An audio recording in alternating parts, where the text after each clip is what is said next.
I'd like to just close with a few words, a reflection, if you will, of my time here at the Lyrific. Because you'll remember during my AGM, and don't worry guys, this isn't going to be like the AGM speech. I could rattle off figures, I could rattle off records and the different milestones we've hit, but that's really not what the Lyrific's all about. You'll remember at the AGM that I asked you, why did you come to the Lyrific in the first place? And more importantly, why did you come back? And a lot of people have asked that during my presidency too. What made you put so much effort into this year? Moving the chairs, organising the events, sending the emails, having the phone calls. What made you do it? That made me reflect, why did I do it? And why do I love the Lyrific? Perhaps, is it the historical element? Because of course we were the oldest society on the Queen's, founded in 1850. And whilst I love the kind of grandeur of the gown, yes, I do have a background in theatre, if you guys couldn't guess, I know, shocker. And whilst I love all the great traditions that we have here, that's not the thing I love the most about the society. Perhaps you could say, is it the debating? Of course, in our mission statement and the Constitution, we're all about bringing debate into Queen's and beyond. And whilst I do really enjoy debating, and I've enjoyed all the debates that we've held this year, not too bad myself, may I say, it's not the debating that I love the most about this society.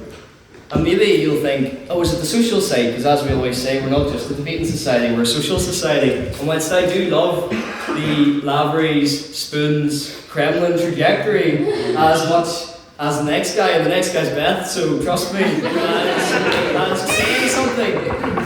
That's not quite what I love about this society the most either, because the thing I love about this society the most, which is encapsulated in all three of those things, the history, the debating, and the social aspect, is the people, is you. Because as we have shown this year, the spirit of our forebears who kept this society going throughout the First World War, the Second World War, and the Civil Rights Movement is reflected on the smiles that you have today when you say with pride, I am part of the Literary and Scientific Society, I'm proud of it. And it is such a privilege to be able to sit where the greats have sat and stand at the podium where many greats have stood before, the best minds in literary and scientific fields and the best minds in political and legal fields, although the Polegal Society would probably be a bad name, so I think we made the right call with the Lyrific, to be perfectly honest. But it's that part of the history, it's the people and how that history has developed to who we are today as enjoyers of the society, and the debating as well.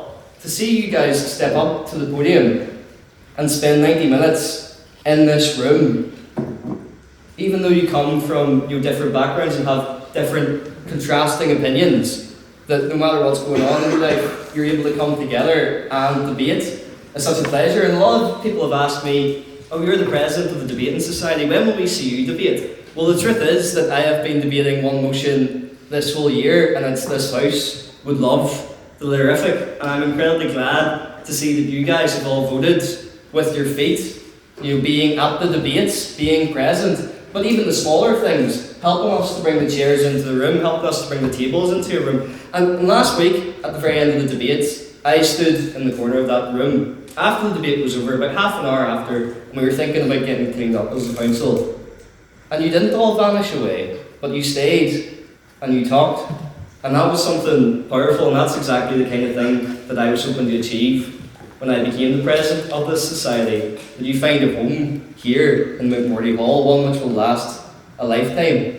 And finally, the social aspect, because of course I could watch the debates on YouTube, or I could go and have a pint at my house, but it wouldn't quite be the same, would it, without the company that you share it with. And it's that social aspect, but more importantly, it's the experiences that we've had transcend into memories of the future that I can say about each and every one of you. For instance, watching Ari give her first speech and singing the Highwayman song with you in the wee bar of the Students' Union, seeing John come along with one of the collaborations we've had and stick at it, and to see him doing great things with all the mock trials and competitions that he's winning, talking to Rana in the Students' Union about random Turkish League football players for minutes on end. You're talking to Luke about the football, talking to Luke Coyle, and to see how passionate he is about the schools, that many more Luke Coyles can come through the doors of our great society, finding out more than I bargained for about Elliot's ancestry, walking EJ home in the pouring rain from the Christmas party and hearing about how she nearly got kidnapped that one time, approaching Ash at the Freshers Fair to see someone so excited when I came along to hear about our society and look at all the great things that she has achieved since she joined.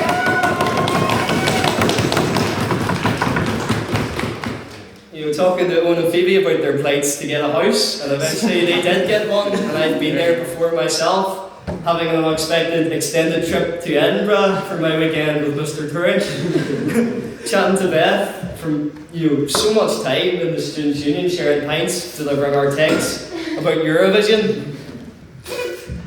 Henry with his "what's your hot tech" questions and libraries, which I'm sure everyone's answered to varying degrees. Relating to Ella about the different episodes of Glee that we really enjoy watching. Massey, I mean, all of our conversations are a bit wild, aren't they?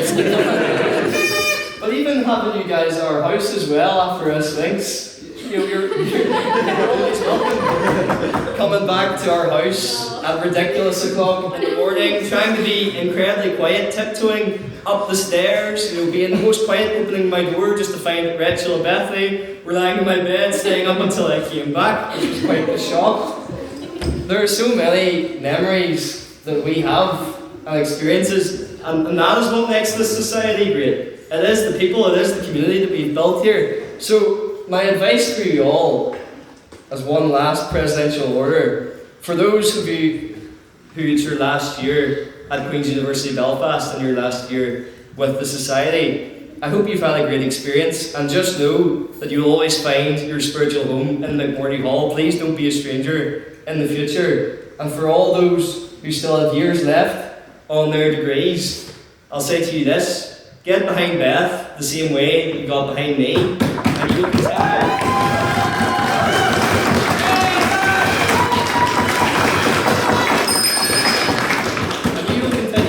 Society grow and do wonderful things for you, as I know that it has certainly done wonderful things for me. So that is why I say, with such a privilege and an honour, that it has been an absolute pleasure to watch you all develop in these different ways, not just as debaters, but as people. And to say for one last time, it has been an absolute pleasure to be your president for the 177th session, so I thank you.